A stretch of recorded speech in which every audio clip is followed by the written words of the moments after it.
আমার মেয়ের যখন 6 মাস আমি ওকে নিয়ে ভীষণ টেনশনে পড়ে যাই। ওকে কিছুই খাওয়াতে পারতাম না বললে ভুল হবে। অনেক চেষ্টা করেছি, বাট ও কিছুতেই খেতে চায় নাই। এই খাবার খাওয়ানোর যুদ্ধে আমি ব্যর্থ হয়ে অবশেষে নিজে একটি হোমমেড খিচুড়ি মিক্স তৈরি করে নিলাম। আলহামদুলিল্লাহ, খিচুড়িটা আমার মেয়ের অনেক পছন্দ।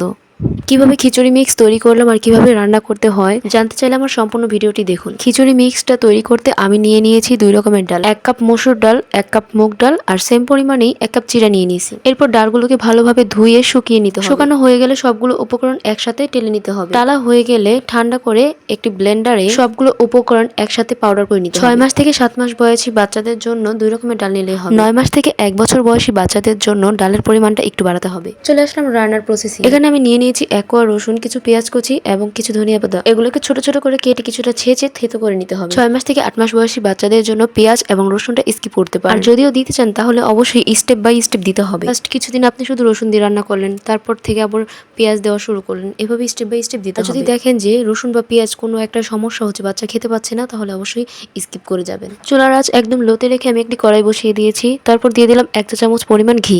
বাচ্চাদের খাবার রুটিনে অবশ্যই ঘি বা বাটার রাখার চেষ্টা করবেন, এটা বাচ্চাদের জন্য অনেক উপকারী। ঘি দিয়ে দেওয়ার পর দিয়ে দিয়েছি থেতো করে নেওয়া পেঁয়াজ রসুন। এরপর দিয়ে দিচ্ছি সামান্য পরিমাণে হলুদ দিয়ে ভালোভাবে নেড়ে চেড়ে দিয়ে দিচ্ছি 2 চা চামচ পরিমাণ খিচুড়ি মিক্সটা দেওয়ার পর এটাকে ভালোভাবে ভেজে নিতে হবে।